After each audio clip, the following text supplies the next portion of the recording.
Matt Lenihan, Boxing Social in association with Forged Irish Stout, Empire Fight Store, freebets.com. Delighted to be joined by Sam Jones. Sam, how are we, mate? We all good? Yeah, all good, mate. All good. It's a bit confusing because it doesn't feel like a Monday today. It feels like a Sunday. Yeah, 100% woke up exactly the same thoughts. Hissing down my rain as well, unfortunately, which make it a bit of a dull day. But nothing dull about last night, mate. I mean, let's just start with that main event. Both men went into it with pressure. Frazer with maybe more because of the amateur background. Fabio Wardley carrying the belts. But what a fight!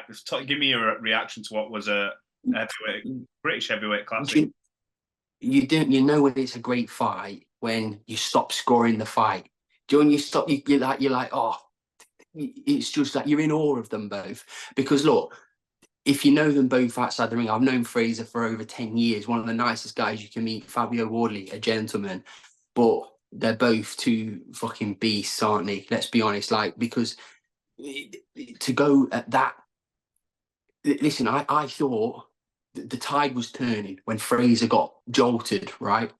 I thought Frazer was controlling the fight, and then I thought, oof, Frazer could be in trouble now because gas tank, there was a lot question about Frazer's gas tank, but the way he dug deep and bit down his windshield like two absolute warriors, and it's a great advert for British boxing. Brilliant, brilliant fight, and let's hope we can see it again. I was going to say, Frazer looked in terrific condition last night, and Fabio turned up. I mean, it almost, I think I described to Gareth earlier, when you looked at Fabio's face and this presence that just keeps coming towards you, it's like something off a horror movie. You know, that zombie that won't go. It's when back. A lot of people, right? You wouldn't have like begrudged Fabio to kind of think, I can't do this now, because he was literally just aggressively wiping blood off his face. But for those two men to give the fans that, right? Yeah. They both need massive credit, and I hope they both get paid an absolute fortune for the rematch, because it's their styles obviously gel very well, and it's going to be another absolute banger of a fight. And listen, we're selfish fans, aren't we? We want to see the fight again. Neither of them should fight anybody else. That's the fight to make. I'm just going to say on this rematch thing, because I think there's a few people said it might not be both of them's next fights, because Fabio's stupid. I know what you're going to say. In fact, because obviously Fabio's often talks about, moving on from the domestic scene, but with the right dance partner, and because we've had such a classic, you think that has to be the one to happen next? You can't move on after leaving it like that. You can't. So, and Fabio being the guy he is, I think he'll want to try and readdress that fight. But look, you're both going to make each other a fortune. Dance partners are key in boxing. Yeah. Like yesterday, I mean, they said they sold, was it 13,000? I'm not so sure about that. But next time, they probably will fill the O2 with that fight, because it gave such a great fight. But that's what happens when you have there's a backstory about it with and now there's the to go off that fight, which is probably going to win fight of the year. It's an easy sell, isn't it? Yeah, I thought the card, got to give Boxer the props. Thought the card from top to bottom, there was question marks over every fight. There wasn't really a fight. I mean, obviously Ben Whittaker goes in there as a heavy favourite, but when he has an opponent that gives resilient, resilient, gives him a bit of something for a change. And we looked at even from the early cards, and obviously Callum Simpson with brilliant fighter. Huge statement made, and someone who I'm a big fan of Callum Simpson. I really am. I think he could be. I mean, listen, Ben Whittaker is a star. I know people have their problems with Ben Whittaker yesterday. It was a one-sided competitive fight. Now, anybody that knows anything knows there's such thing as a one-sided fight. That there's one guy clearly winning it, but the other guy's competitive and making it competitive, and he deserves a lot of credit. And I hope he gets another shot as well. But no, going back to Callum Simpson, I think he's a real diamond. I really do think he's a diamond. I thought the cruiserweight fight was dreadful, if I'm honest. I thought it was dreadful. It was a painful watch, that was. This is what I mean. So Boxer should have put Babbage opening up the TV card. Because whatever you think about Babbage, in the pub brawls that he gives us, he's must-watch TV. He's must-watch TV. Because the cruiserweight fight stunk the gaff out. if you'd have put that in there, you're like, oh, you bang up for it straight away. That's personally what I would have done. And look, Babic, no matter what everybody thinks of him, yeah, he's not the best, but he's always going to give you value for money. Yeah, he's fun, isn't he? No matter what, you know, as soon as he walks in the ring, it's kill or be killed with him. He will. Yeah, but listen, Babic is one of those people. Like that's why when he was with Eddie in DAZN, you will always see him on the TV on the main card because you know what you're going to get with him. Crash bang, fucking wallop. Let's quickly touch on some of the other ones. Chris Kongo deserves a special mention. Obviously against someone who you worked with for a lot of time, and I know you're good friends with Florian Marku. A good fight, and Chris came up with a victory. Just give us your thoughts on that. No, listen, I respect Chris Kongo. Me and Chris have spoken many times. Got a lot of respect for Chris. He was really good yesterday. I mean, it's a hard one because if you notice, Florian's hand, he wasn't using his right hand.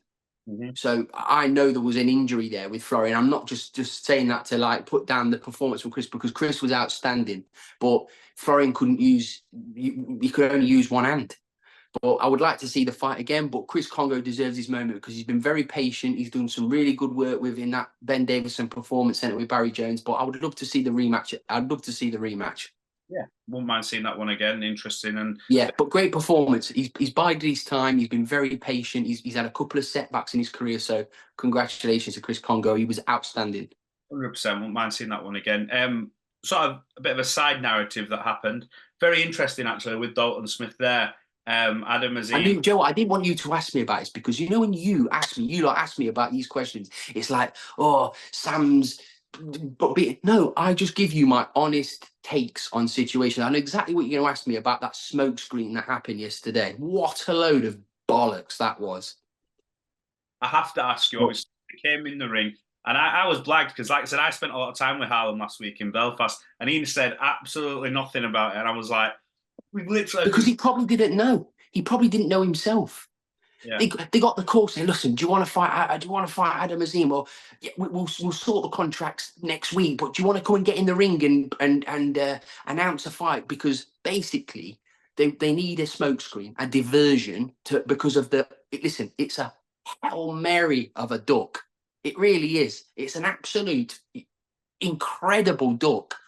From boxer to the Dalton Smith thing. And what's worse, right? Adam Azim, I guarantee you now, will want to fight Dalton Smith right now, right? And it's people have this thing like it what irritates me, right? It's just the inexperience of it all. The inexperience, and I'll tell you why. The inexperience of it all, because they've got in the ring, right? And also Ben was talking about, Dalton Smith's 27. He's 27. Adam Azim's 21. Harlem-Eubank's 30. So all you're doing is just digging the hole even deeper. You're digging yourself a bigger hole because there's just no experience there whatsoever. And I tell you what Chris Eubank Senior is going to do, because the guy's been around the block, right? He knows how to deal with these situations. You're telling me you've announced the fight, right? You've got in the ring, had the face off, and the fight's not signed yet. So Adam Azim, Team Azim and Boxer can't do another PR disaster. They can't deal with another PR disaster, which is the Dalton Smith situation. Mm-hmm. So now if I'm Harlem-Eubank, this is if I'm looking after Harlem-Eubank, I'm asking for a fucking fortune to fight Adam Azim now. Whatever you've offered me, I want more. I want double that. You've already announced the fight. You've already told everyone it's happening. So if they can't get a deal done with Harlem-Eubank, then what? Oh my God. It is a shitstorm. But it's not my problem. I just think they should have just took the fight with Dalton Smith now, because it's kind of gone too far. But if you were planning on ducking him all along, right, just don't let it get this far. Mm-hmm. Because everybody with a brain cell can see what that was yesterday. It's a complete smokescreen. It's ridiculous. And Adam Azim deserves better. Adam Azim deserves a lot better. They could have as well. Dalton was actually there as well. As he'd literally, I think, just got out. No mention, absolutely zero mention of the man that's like he's just climbed. He's just been in the ring with cornering Florian. Yeah. It's so ironic. As Dalton's getting out the ring, They're getting it. That's what I mean. they're announcing that the fight that's not even been signed yet. And I know for a fact it's not been signed yet because No, I don't think they've hid that fact. I think they said this is the fight that we believe would be next. and then they're talking about this is such a huge fight. Listen, Harlem-Eubank's a pal of mine. I hope he gets that fight. I really do. I think Harlem deserves a big fight. Lovely kid, works really hard, deserves the fight. But if I'm Harlem now, you're in a great position. They've just announced to the world that this fight's happening and the fight's not signed yet. Mate, go and secure the bag. Go and secure the bag. What inexperienced? It's so inexperienced, but listen, it is what it is. But you guys ask me these questions, but I just think, oh God, it's just an absolute what a mess. But if I didn't ask you that question, that's me not doing my job. I've got to ask you. Yeah, it is. But like, the event, isn't it? Matt, but do you know what it is? Do you know what it is? And I know you'll clip all the parts that I've just said then, but I like Adam Azim. Honestly, hands up, think a lot of him. I think he's an absolute star in the making. But the way they've handled this situation, you're just making him look like he's honestly. You've always said that as well. Every time we've even touched on this situation, I think only a couple of times, and everyone, in all honesty, because we all know the fighters want to fight. And Adam Azim, like you said, you've always said, look, great fighter, but you think if Adam Azim's watching all this unfold, right? Do you think he's not thinking that? Let me at him, let me get him. I'll fight him now. I'll have him now. Do you not think he's doing it? Because if you think he's not doing that, you're all wrong. Adam Azim's a fighter. He's a fighter, but all that work you've done with his profile, that's what's happened. Because you've made him look silly when it's not down to him. I just think, my God, that situation could have been handled so much better. But here we are. We've got an exciting fight to look forward to with Harlem-Eubank and Adam Azim that's not been signed yet. Oh gosh, they better hope it gets signed. But if I'm Chris Eubank Senior, I am milking the cow. Well, let's see what unfolds over the next couple of weeks and see if that fight gets made. Look, Sam, just before we go, you any news? Anything you want to share? Any plans for yourself? I know you got you always said you keep your stable manageable and stuff like that. Any signings? Any fights you're looking forward to? I'm looking at a couple, and I've got a couple of new ones coming in. So yeah, a few new additions, really good additions. In the coming weeks, months, but yeah, I've got a lot going on. I've had a bit of a shit start to the year, but it's boxing, isn't it? Like with the Japanese tournament coming out, Jack's fight getting pushed back. It's it's part of the game. So, all part of the ride. I'm sure it'll all flip reverse. Listen, absolutely, we're having a massive year this year. 100%. Well, look, thanks for giving me some of your time. I know you did it on short notice, so appreciate that. We'll catch up again soon. Maybe when you've got some news like you just alluded to there, bud. Thank you, bro. Cheers, Matt. Appreciate it.